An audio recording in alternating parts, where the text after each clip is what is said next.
Hello and welcome to health insight. আমি ধ্রুব। আজ মহিলাদের একটি বিশেষ সমস্যা নিয়ে আলোচনা করব। সমস্যাটি কি? সমস্যাটি হচ্ছে মহিলাদের বড় ব্রেস্ট। আপনি হয়তো ভাবতে পারেন যে মহিলাদের বড় ব্রেস্ট হলে সমস্যা কি? অনেক সমস্যা হতে পারে। সেটা ঘাড়ে ব্যথা থেকে শুরু করে বারবার ইনফেকশন, এমনকি দৈনন্দিন জীবনও ব্যাহত হতে পারে।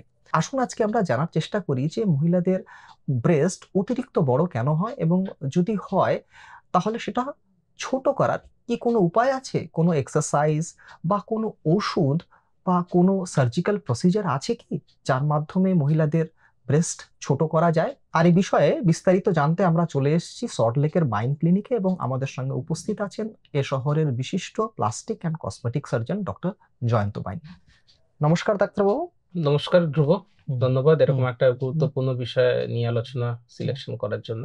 সবার আগে আপনার কাছ থেকে জানতে চাইবো যে মহিলাদের বড় ব্রেস্ট এটা কেন হয়, মানে মাত্রা অতিরিক্ত বড় ব্রেস্ট কেন হয়? তো আমি বেসিক্যালি দেখেছি যে পেশেন্ট আমার কাছে আসেন, আমরা অ্যানালাইজ করে দেখেছি হুম, বা আমরা বইও যখন পড়েছি, সেটা 3 থেকে 4টে কারণ থাকে আচ্ছা। যে কারণে ব্রেস্টের সাইজটা তার বডির তুলনায় অস্বাভাবিকভাবে বেড়ে যেতে পারে। হুম, একটা আছে যে কৈশোরকালীন টিনেজ, হুম, যখন ব্রেস্টের সাইজ বাড়ছে বা 20s হুম, তখন হরমোনাল চেঞ্জেস হয়, পুরুষদের ক্ষেত্রেও হয়, হুম, হুম, মহিলাদের হুম, ক্ষেত্রেও হয়। তো এই যে হরমোনাল চেঞ্জেস হচ্ছে, মহিলাদের যে হরমোনাল এফেক্ট থাকে ব্রেস্টের হুম, ওপরে, হুম, তার কারো কারো ক্ষেত্রে এফেক্টটা একটু বেশি হয়ে যায়। আচ্ছা। হ্যাঁ, সেই বেশি হয়ে যাওয়ার কারণে তার ক্ষেত্রে এই সাইজটা বৃদ্ধি পেতে পারে বা বড় হতে পারে। আচ্ছা। এবং অনেক ক্ষেত্রেই দেখি যে আমরা জিজ্ঞেস করি যে হুম, আপনার মা, মাসি হুম, বা আপনার পিসিমা, আপনার দিদি বা বোন, তাদের ক্ষেত্রে এই সমস্যা রয়েছে কিনা। হুম, হুম, অনেক ক্ষেত্রে একটা ফ্যামিলি ট্রেন্ডও আমরা পাই যে আচ্ছা। তিনি হয়তো বলছেন যে হ্যাঁ, আমার মায়ের বা মাসিমার হুম, বা আমার দিদি, তাদের ক্ষেত্রেও ব্রেস্টটা কিন্তু সাইজে বড়, কিন্তু আমারটা হয়তো আরো বেশি বড় হয়ে গেছে, এরকম আচ্ছা। একটা ফ্যামিলি হিস্ট্রি আমরা পাই। মানে এটা কি জেনেটিক বলা যেতে? কিছুটা জেনেটিক নয়, হুম, কিন্তু কিছু কিছু একটা কোরিলেশন আমরা আচ্ছা, আচ্ছা, পাচ্ছি। আচ্ছা, আচ্ছা। হরমোনের যেমন হুম, একটা এফেক্ট থাকে, তেমনি একটা হুম, ফ্যামিলিয়াল প্যাটার্ন থাকে। হুম, হুম, সেকেন্ড, একটা গ্রুপ অফ পেশেন্ট আমরা পাই যারা ধরুন প্রেগনেন্সি, আচ্ছা। তারা বলছে স্যার একদিন মোটামুটি ঠিকঠাকই ছিল সাইজ, কিন্তু হুম, প্রেগনেন্সির সময় যখন আর একবার হরমোনাল চেঞ্জেস মহিলাদের বডিতে হলো, আচ্ছা। প্রেগনেন্সির সময় তো ব্রেস্ট নিজেকে প্রিপেয়ার করে হুম, মিল্ক হুম, প্রোডাকশন হুম, করবে বলে, তখন আর একটা হাইপারট্রফি বা ব্রেস্টের সাইজ বৃদ্ধি কিন্তু হয়। আচ্ছা, সেটা কারো কারো ক্ষেত্রে প্রেগনেন্সি ইনডিউসড জাইগ্যান্টোমাস্টিয়া হতে পারে, আচ্ছা, যে আগে ঠিক ছিল কিন্তু প্রেগনেন্সির পরে বেড়ে গেছে। আচ্ছা। থার্ড ক্যাটাগরির পেশেন্ট, তারা বলছেন স্যার সব জায়গাতেই আমার, শুধু ব্রেস্ট নয়, বডিতেও, পেটে, থাইয়ে, মানে হাতে, সব ওভারঅল ওভারঅল আমার একটা হ্যাঁ। ফ্যাটি ডিপোজিশন হুম, হয়েছে। হুম, তো এই সমস্যাগুলো নিয়ে বা এই এই ধরনের হিস্ট্রি নিয়ে বা এই ধরনের ব্যাপারটা নিয়ে, কজ নিয়ে পেশেন্টরা আসেন। হুম, এরপরে পেশেন্টদের থাকে যে আমি জিজ্ঞেস করি যে আপনি তাহলে ব্রেস্টের সাইজ বেড়ে গেছে, হুম, আপনার এক্স্যাক্টলি কি কি অসুবিধা হুম, হচ্ছে। ওটাই আর কি বিষয়। হ্যাঁ, মানে অনেকে হয়তো জানেন না যে ব্রেস্ট বড় হওয়াটা কিন্তু একটা সমস্যা। মানে সেটাকে মেনটেন করা, এবং যেটা একটা একটা অতিরিক্ত ওজন যদি আপনার সামনে থাকে তাহলে ঘাড়ে এবং পিঠে ব্যথা, যেটা আমি বলছিলাম।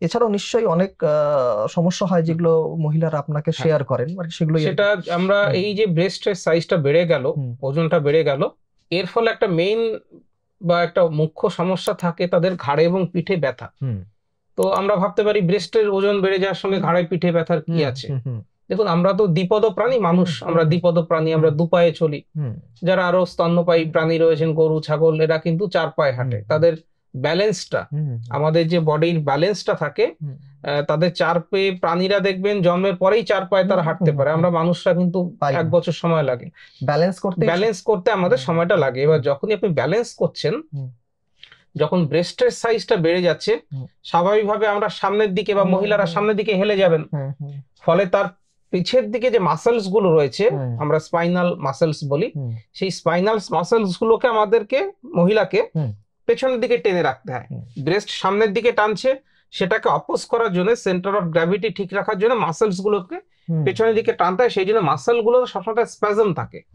এই স্প্যাজম হওয়ার ফলে কিন্তু ঘাড়ে এবং পিঠে ব্যথা হয়। অনেক সময়তেই আমরা এই ব্যথাটাকে হুম, অস্টিও আর্থ্রাইটিস বা আর্থ্রাইটিস এই সমস্যার সঙ্গে জুড়ে ফেলি, হুম, কিন্তু এটা হাড়ের জন্য ব্যথা না। ব্যথাটা যদিও আমরা ঘাড়ে, পিঠে, হুম, হাড়েতেই পাচ্ছি, হুম, কিন্তু অ্যাকচুয়ালি ব্যথাটা হয় মাসেলের স্প্যাজমের জন্য। কারণ ব্রেস্ট সামনের দিকে ঝুঁকে দিচ্ছে, হুম, মাসেল তাকে পেছনের দিকে টানছে, হুম, মাসেলকে সবসময় কন্ট্রাকশন করে থাকতে হচ্ছে। এই বিষয়টা হচ্ছে, এটা একটা মেইন সমস্যা। সেকেন্ড, পেশেন্টরা বলেন স্যার ব্রেস্ট হেভি হওয়ার জন্য হুম, ব্রা স্ট্র্যাপ, ব্রা তারা হুম, পড়তে হচ্ছে, হুম, পড়তেই হয়, হুম, ফলে ব্রার নিচে কেটে যাচ্ছে। তৃতীয় যে সমস্যা আমাদের ওই তো সরু জায়গায় স্ট্র্যাপে অতটা ওজন রয়েছে বলে হ্যাঁ, ঘাড়ের উপরে কিন্তু কেটে যায়, যেহেতু সারফেস এরিয়াটা কম, ওজন বেশি। ওজন বেশি। তৃতীয় যে সমস্যাটা নিয়ে পেশেন্ট আসেন, যেহেতু আমাদের দেশ, আমরা ওয়েস্ট বেঙ্গল বা ভারত যেখানেই বলুন, এটা গ্রীষ্ম প্রধান দেশ, আমাদের বছরে 8 মাস গরমই থাকে, 4 মাস শীত। তো ব্রেস্ট এমনিতেই ধরুন একজন মহিলা ব্রা পরছেন, তার উপরে ব্লাউজ পরছেন, তার উপরে কাপড় বা জামা পরছেন, ফলে অলরেডি 3টে কভার থাকে, ফলে ওই জায়গাটা অনেক ঘেমে যায় এবং ব্রেস্টের নিচে ঘেমে গিয়ে, ক্রনিক ভাবে ঘেমে গিয়ে, প্লাস টাইট ব্রা যেহেতু তাদের পরতে হয়, কষায় কষায় সেই জায়গাটাতে কিন্তু দেখেছি আমরা আলসারেশন হয়ে যায়, আচ্ছা, র্যাশেস বেরিয়ে যায়, ফাঙ্গাল ইনফেকশন হয়ে যায় এবং ওই ব্রেস্টে যে ছোট ছোট লোমকূপ গুলো আছে ফলিকুলাইটিস মতো হয়ে যায়। আচ্ছা, তো এই একটা সমস্যা তাদের খুব ভীষণভাবে দেখা যায়। তারপরে যে ব্যাপারটা ওরা বলছেন যে স্যার স্কুটি চালাবো বা এক্সারসাইজ করব, বাড়িতে সাংসারিক কাজ করব, এই ভারী ব্রেস্ট নিয়ে আমার পক্ষে রান্না বান্না করা, জামা কাপড় কাচা অসুবিধা হয়ে যায়। কিছু মহিলা আছেন তারা বলে স্যার রাতের বেলা পাশ ফিরে শুতে আমার অসুবিধা হচ্ছে, কারণ ব্রেস্ট দুই পাশে চলে আসছে, শুতে গেলে পরে প্রবলেম। আর লাস্টে যেটা সমস্যা, একটা সামাজিক মানে কি বলবো, সামাজিক একটা অস্বাভাবিকতা, ধরুন একটা কোনো পার্টিতে গেলেন বা কোনো একটা অনুষ্ঠানে গেলেন, একটা ফিটিংস জামা কাপড় পরতে পারছেন না, ফলে একটা সোশ্যাল এম্বারাসমেন্টের বিষয় কিন্তু থাকে। তো এই ফিজিক্যাল সমস্যা প্লাস ইনফেকশন, র্যাশ হয়ে যাওয়া, প্লাস এই একটা সামাজিক ব্যাপার যেটা রয়েছে এম্বারাসমেন্ট, এই সমস্ত সমস্যা নিয়ে কিন্তু মহিলারা আসেন এবং তারা ডেসপায়ার্ড থাকেন কি স্যার যেভাবে হোক ব্রেস্টের সাইজ আমাকে, মানে তারা এতগুলো ছোট করে সমস্যার দিন। মধ্যে থাকেন। মানে থাকেন যে মানে সাধারণ মানুষ হয়তো রিয়েলাইজ করতে পারবে না যে তারা কি অসুবিধার কতটা মধ্যে দিয়ে সমস্যার যান। মধ্যে থাকেন। আচ্ছা, তো এখন যেটা প্রশ্ন থাকবে সেটা হচ্ছে যে আমার যদি ব্রেস্ট বড় হয় তাহলে আমি কি উপায়ে এটাকে ছোট করতে পারি? আমি দেখেছি যারা পেশেন্টরা আসেন তারা প্রত্যেকেই ওয়েল ইনফর্ম থাকেন এবং তারা এসেও বলেছেন স্যার আমি ডায়েটিং করেছি, পেটের ফ্যাট কমে গেছে, হাতের ফ্যাট কমে গেছে, ব্রেস্টের ফ্যাট কমে না, কারণ ব্রেস্টের যে ফ্যাটটা সেটা একটা resistant type of fat. Human body সবসময়তেই ব্রেস্টটাকে প্রিজার্ভ করতে চায় এবং অনেকে বলেছেন স্যার আমি যে এক্সারসাইজ করব, আমি এই বড় ব্রেস্ট নিয়ে তো আমি ট্রেডমিলে দৌড়তে পারছি না, আমি হাঁটতেও পারছি না, আমি হাঁপিয়ে যাচ্ছি ব্রেস্টের ওজনের কারণে। আপনি আমাকে ব্রেস্টের ওজন কমিয়ে দিন, দেবেন, আমি হাঁটাহাঁটি দৌড়াদৌড়ি সমস্ত কিছু করতে পারবো। তো এক্সারসাইজটা ডেফিনেটলি আমাদের প্রত্যেকে করতে উচিত, শরীরের জন্য ভালো, কিন্তু ব্রেস্ট হেভিনেসের জন্য তারা চলাফেরা মর্নিং ওয়াক করা তাদের পক্ষে অসুবিধা হয়ে যায়। অনেকেই বলে স্যার ডায়েটিং করেও চেষ্টা করে দেখেছি, পেটের ফ্যাট কমে যাচ্ছে কিন্তু ব্রেস্টের ফ্যাট কমছে না। এবং এই ব্রেস্ট বড় হয়ে যাওয়া জাইগান্টোমাস্টিয়া, এটা বেসিক্যালি একটা সার্জিক্যাল ডিজিজ। আচ্ছা, দেখবেন আমাদের বিভিন্ন অসুখ আছে, ডায়াবেটিসের জন্য তো আমরা অপারেশন করি না, ডায়াবেটিসের জন্য ওষুধ খাই, থাইরয়েডের জন্য আমরা ওষুধ খাই, প্রেসারের জন্য ওষুধ খাই, আবার বেশ কিছু অসুখ আছে, গলব্লাডার স্টোন যদি আপনাকে সার্জারি করতে হবে, হার্নিয়া যদি আপনাকে ওষুধে কাজ হবে না, আপনাকে সার্জারি করতে হবে। তেমনি ব্রেস্টের সাইজ যদি বড় হয়ে যায় সেক্ষেত্রে ওষুধপত্র বা মেডিকেশনস বা ডায়েটিং বা এক্সারসাইজ এগুলো খুব ভালো রেসপন্স একেবারেই করে না। বেস্ট ট্রিটমেন্ট ওয়ে হচ্ছে সার্জারি করা। সার্জারি করে ব্রেস্টের যেটা অলরেডি ব্রেস্টের বড় হয়ে গেছে সাইজটাকে আমরা কমাতে পারি, নিচের দিকে ঝুলে এসছে সেটাকে আমরা লিফট করতে পারি এবং ব্রেস্টের যে ওজন আছে সেই ওজনটাকে কমিয়ে দেওয়া যায়। এই সার্জারিটাকে বলা হয় ব্রেস্ট রিডাকশন সার্জারি, বা আমরা ডাক্তারি পরিভাষায় বা আমরা প্লাস্টিক সার্জারি বলে রিডাকশন ম্যামাপ্লাস্টি। এবং যেটা আপনি জিজ্ঞেস করলেন কতটা ছোট করা যায়, প্রত্যেকটা পেশেন্ট দেখেছি তারা এসে বলেন স্যার যতটা ছোট পসিবল আপনি আমাকে করে দিন, এই ওজন নিয়ে আমি চলতে পারছি না। আচ্ছা, কিন্তু আমি তখন তাদেরকে আমাদের ডেফিনেটলি একটা মানুষের যেমন ধরুন আপনি একটা জুতো পরবেন, আপনার তো পায়ের একটা নির্দিষ্ট মাপ আছে, আপনি একটা টি শার্ট কিনবেন, আপনার বডির একটা মাপ আছে, তেমনি প্রত্যেকটা মহিলার তাদের ব্রেস্টের একটা স্ট্যান্ডার্ড মাপ কিন্তু আছে। আমরা মেজারমেন্ট করে তাকে বলে দিই যে দেখুন আপনার এই সাইজের ব্রেস্ট হলে পরে আপনার বডির সঙ্গে সেটা ফিট করবে, আপনি যদি চান তার থেকে আরো একটুখানি ছোট আমরা করে দিতে পারবো, বা আপনি যদি চান তার থেকে একটুখানি বড়ও রাখা যেতে পারে। এটা পেশেন্টের ফিজিক্যাল স্ট্যাটাস, তার হাইট কত, তার চেস্টে চওড়া কত, তার ওজন কত, এইগুলোর উপরে ডিপেন্ড করে আমরা একটা রেঞ্জ তাকে বলে দিই। কিছু পেশেন্ট থাকেন যারা বিভিন্ন তাদের পাবলিক অ্যাপিয়ারেন্সের ব্যাপার থাকে, ডান্সিং করছেন বা অ্যাঙ্কারিং করছেন বা অভিনয় করছেন, তাদের ক্ষেত্রে তারা একটুখানি চান ব্রেস্টের সাইজটা প্রিজার্ভ থাকুক। আবার কিছু পেশেন্ট আছেন যারা গৃহবধূ, বাচ্চা হয়ে গেছে, তাদের ব্রেস্টের ইম্পর্টেন্সটা অনেকটাই কমে গেছে, ইম্পর্টেন্স কমেনি কিন্তু তারা চাইছেন যে আমার খুব বেশি বড় ভলিউমের দরকার নেই, তারা অনেক সময় ছোট চান। তো আমরা একটা রেঞ্জ বলে দিতে পারি তাদেরকে, সেই হিসেবে সেইভাবে প্ল্যানিং করে উনি যে সাইজটা চাইছেন, ওনার বডির সঙ্গে যে সাইজটা সঠিকভাবে ঠিকঠাক লাগবে আমরা সেই সাইজের কিন্তু করতে পারি। আচ্ছা, আমরা আগে দেখতাম যে ওজন বেশি হলে বা মেদ বেশি জমে গেলে সেখানে লাইপোসাকশন বলে একটা প্রসিজার করা হতো। হুম। তো এটার ক্ষেত্রেও কি সেটা করা হয়, না এটা একটু অন্য রকম? ঠিক, লাইপোসাকশন ব্রেস্টের ক্ষেত্রে দেখুন, ব্রেস্টের দুটো টিস্যু থাকে মেইনলি, অনেক টিস্যুই থাকে, তার মধ্যে দুটো, একটা হচ্ছে গ্ল্যান্ডুলার টিস্যু হুম যেখান থেকে মিল্ক সিক্রিশন হুম হবে, হুম আর তার চারিদিকে থাকে ফ্যাটি টিস্যু। হুম। এই ফ্যাটি টিস্যুটাকে লাইপোসাকশন করে ডেফিনেটলি বের করা যায়। ওকে। দেখা গেছে যারা 40+ মহিলারা আসছেন হুম। তাদের গ্ল্যান্ডুলার টিস্যু কমে গেছে, হুম। ফ্যাটি টিস্যু বেড়ে গেছে, হুম। কিন্তু আমরা যখন লাইপোসাকশন করব হুম। তাহলে গ্ল্যান্ডুলার টিস্যু বেরোবে না, ফলে না। ওজনটা খুব বেশি কমবে না। হুম। আর 2 নম্বর, শুধু লাইপোসাকশন করলে পরে ব্রেস্টের টা আরো ডিফ্লেটেড হয়ে যাবে আচ্ছা এবং ব্রেস্টটা আরো নিচে ঝুলে গেছে বলে মনে হবে, ফলে অ্যাস্থেটিক্যালি জিনিসটা ঠিক দেখায় না। আচ্ছা। সেই জন্য শুধু লাইপোসাকশন আমরা কখনো করি না। যদি লাইপোসাকশন আমরা ব্রেস্টে করিও, হুম। Liposuction with breast reduction. বিষয়টা যদি আরেকটু এক্সপ্লেন করেন, মানে লাইপোসাকশন করে আপনি ফ্যাটটা রিমুভ করে দিলেন, হুম। তারপরে আর কি, মানে তারপরে আর কি করা হয়? না, ইউজুয়ালি পেশেন্ট যারা আসেন হুম। তাদের দেখেছি গ্ল্যান্ডুলার পার্ট অনেক বেশি থাকে। আচ্ছা আচ্ছা আচ্ছা খুব কম পেশেন্টই আসেন যাদের লাইপোসাকশনে সত্যিই কাজ হয়। আচ্ছা। তো আমরা যখন ব্রেস্ট রিডাকশন সার্জারি করি হুম। তখন মেইনলি সার্জিক্যাল এক্সিশনটাই হয়। আচ্ছা। আশেপাশে কিছু ফ্যাট যদি থেকে যাচ্ছে বলে মনে হয় হুম। সেই এরিয়াটাকে লাইপোসাকশন আচ্ছা করা হয়। আচ্ছা আচ্ছা। তো আমাদের মেইন হচ্ছে এক্সিশন, হুম। লাইপোসাকশনটা একটা সাপোর্টিভ পার্ট, সাপোর্টিভ পার্ট। একেবারে সাপোর্টিভ পার্ট। আচ্ছা। মানে আপনি গুরুত্বের দিক থেকে যদি দেখেন, বুঝতে পেরেছি। 80% হচ্ছে সার্জারি, হুম। 20% এর ওয়েটেজ দেবো আমরা লাইপোসাকশন। বুঝতে পেরেছি। আচ্ছা, ধরুন এই যে আপনি রিডাকশন করলেন, ব্রেস্টের সাইজও কমে গেল, তো স্কিনটা কি লুজ হবে না? ব্রেস্টের স্কিনটা না, এই রিডাকশন যখন আমরা করছি, আচ্ছা আচ্ছা। এটা both reduction of the Memari tissue, hmm. Memari fat এবং স্কিন, তিনটে জিনিসেরই সামঞ্জস্যভাবে আমরা রিডাকশন করি যাতে স্কিন লুজনেস এর বিষয়টা যাতে না আসে, সেটা তো আমাদেরকে খেয়াল রাখতেই হয়। স্কিন যদি লুজনেস হয় তাহলে তো ব্রেস্ট আবার নিচের দিকে চলে আসে। সেটাই। তো যখন আমরা এই সার্জারিটা করছি তখন স্কিন, গ্ল্যান্ড এবং ফ্যাট তিনটেই আনুপাতিক হারে এমন ভাবে কমানো হবে যাতে তিনটেরই পোর্শন ঠিক থাকে এবং কোনো স্কিন লুজনেস এর বিষয়টা যাতে একেবারেই না আসে। আচ্ছা, এটা তো একটা সার্জিক্যাল প্রসিজার। হ্যাঁ। এখানে একটা কাটা ছেঁড়ার ব্যাপার ঠিক। আছে, আবার এখানে অ্যাস্থেটিক লুকসেরও ব্যাপার আছে, ব্যাপার যিনি করাচ্ছেন আর করাচ্ছেন। কি। তাহলে সেটা কি হ্যাম্পার হয় না হ্যাঁ। যখন?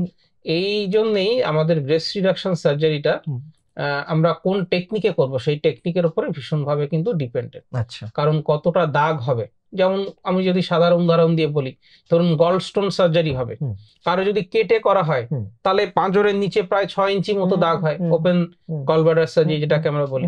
আবার কেউ যদি সেটা চাইছেন না তখন মাইক্রো সার্জারি করা হয়, 3টে থেকে 5টা ফুটো করে করে গলব্লাডারটাকে বের করা। তুমি ব্রেস্টের রিডাকশন সার্জারি যখন আমরা করছি, বিভিন্ন টেকনিক আগেও ছিল এখনো আছে, তার মধ্যে দুটো টেকনিক খুব জনপ্রিয়, একটা হলফিনলে টেকনিক বা ললিপপ টেকনিক বলে, আর একটা কি ইনভার্টেড টি টেকনিক বলে। আচ্ছা। যখন ব্রেস্টের সাইজ আমরা একটা মাপ রয়েছে, আমরা বলি সুপ্রাস্টার্নাল নচ থেকে, গলার এখান থেকে নিপেলের ডিস্টেন্স যদি 35 সেন্টিমিটারের নিচে থাকে তাহলে মিনিমাল ইনভেসিভ প্রসিজিয়ার্স এ রিডাকশন করা যায়। আচ্ছা। আর যদি 35 সেন্টিমিটারের বেশি থাকে তখন আমরা ইনভার্টেড টি টেকনিকে সেই সার্জারিটা আমরা করব। তো ডিপেন্ড করছে যে আপনার ব্রেস্টের সাইজ কত বড়, ভলিউম কতখানি রয়েছে, কতখানি রিডাকশন আপনি চাইছেন, এবং ব্রেস্টের দাগ যাতে বোঝা না যায়। দেখুন সার্জারি করলে তো একটা দাগ হবেই, সেই দাগটা যাতে বোঝা না যায়, ব্রেস্টের নিচের দিক দিয়ে আমরা সার্জারি করি যাতে ওপরের দিক থেকে দেখলে পরে ব্রেস্টের দাগ বিশেষ বোঝা না যায়। এটার জন্যই প্লাস্টিক সার্জিক্যাল টেকনিক্স গুলো রয়েছে, যাতে মিনিমাল ইনজুরি করে বা মিনিমাল ইনসিশন দিয়ে আপনাকে বেস্ট রেজাল্ট পাওয়া যায়। তবে দাগ তো ডেফিনেটলি হওয়ার একটা বিষয় থাকে। আমরা যারা পেশেন্টরা আসেন তাদের মধ্যে 60% পেশেন্ট থাকেন যারা আফটার 40 বাচ্চা হয়ে গেছে তারা আসছেন। অনেক ক্ষেত্রেই আমরা তাদেরকে জিজ্ঞেস করি যে আপনার বডিতে কোনো কাটা মার্ক আছে কিনা। অনেক পেশেন্টদেরই তাদের সিজারিয়ান সেকশন হয়ে থাকে, তো আমরা বলি সিজারিয়ান সেকশনে যেমন একটা দাগ হয়েছে ব্রেস্টের তলায় ওই ধরনেরই একটা দাগ আপনি এক্সপেক্ট করতে পারেন। আচ্ছা। তাতে অনেকটা পেশেন্ট আইডিয়া পেয়ে যায়। ব্রেস্টের যেখানে ভাঁজ, মানে ভাঁজটা হচ্ছে সেই জায়গাটা, আর নিপিলের চারিদিকে এটা করা হয়। তবে দেখেছি পেশেন্টরা যারা আসেন তারা সার্জিক্যাল ভিডিও আমার ইউটিউবে দেওয়া রয়েছে, আপনার চ্যানেলে দেওয়া আছে, তারা ভিডিওগুলো দেখেই আসেন, তারা বুঝতে পারেন। এবং তারা ব্রেস্টের ভলিউম নিয়ে তারা এতই বিব্রত থাকেন, ব্রেস্টের ওজন নিয়ে তারা এতটাই পরেশান বা অস্বস্তির মধ্যে থাকেন, তারা জানেন সার্জারি করলে তো দাগ হবে, তখন সেটা তারা অ্যাকসেপ্ট করে নিচ্ছেন। এছাড়া আমরা প্লাস্টিক সার্জনসরা বিভিন্ন যে প্লাস্টিক সার্জিক্যাল টেকনিক গুলো রয়েছে, সাবকিউটেনিয়াস বাইট, অ্যাবজর্বিং সুচার্স, এই জিনিসগুলো ইউজ করি, এবং স্কার হলে পরে সেই স্কার মডিফিকেশনের জন্য যে ট্রিটমেন্ট গুলো সেগুলো আমরা দিয়ে থাকি। ফলে পেশেন্টদের যে ফাইনাল স্কারটা আসছে, যেটা বছর দেড়েক পরে যে স্কারটা বোঝা যাবে সেটা অনেকটাই মিনিমাল থাকে এবং সেটা অ্যাকসেপ্টেবল থাকে, আচ্ছা, মানে মানে কম থাকে আর কম কি, থাকে। কম হ্যাঁ, থাকে আর হ্যাঁ, কি। হ্যাঁ। আচ্ছা, এইবার সেটা প্রশ্ন থাকবে যে এই যে একটা সার্জারি আপনারা করেন, তো এটা মানে কি পুরোপুরি অজ্ঞান করে করা হয় নাকি লোকাল অ্যানেস্থেসিয়া দিয়ে করা হয় এটা, এবং এটা কতদিন ধরে থাকতে হবে একটা হাসপাতালে? আমরা যত প্লাস্টিক সার্জিক্যাল বা কসমেটিক সার্জিক্যাল প্রসিডিয়ার্স করি হুম। তার মধ্যে ব্রেস্ট রিডাকশন সার্জারি সব থেকে বড় সার্জারি। আচ্ছা। এটা সব থেকে বড় সার্জারি। এরপরে যদি আমরা আসি হুম। অ্যাবডোমিনোপ্লাস্টি বা ফেস লিফট সার্জারি গুলো আসে টাইমের দিক থেকে যদি আমরা দেখি। হুম। তো ব্রেস্ট রিডাকশন সার্জারি করতে ইউজুয়ালি 3.5 থেকে 4 ঘন্টা মতো সময় লাগে, আচ্ছা। কারণ দুদিকে আমাদেরকে করতে হয়, ব্রেস্ট তো দুটো করলে দুদিকেই করতে হবে, দুটোই করতে হয়। এবং এই 3.5 ঘন্টা থেকে 4 ঘন্টা লোকাল অ্যানাস্থেসিয়াতে করা পসিবল নয়। এটা আন্ডার জেনারেল অ্যানাস্থেসিয়া করতে হয়, পেশেন্টদেরও সেটা সুবিধে, সার্জেন্সিক্যাল টিম যারা আমরা রয়েছে আমাদেরও তাতে সুবিধে। পেশেন্টের সুবিধা, একভাবে 3.5 ঘন্টা কেউ শুয়ে থাকতে পারবেন না, আমরা ঘুমের মধ্যেও দেখবেন এপাশ ওপাশ করি।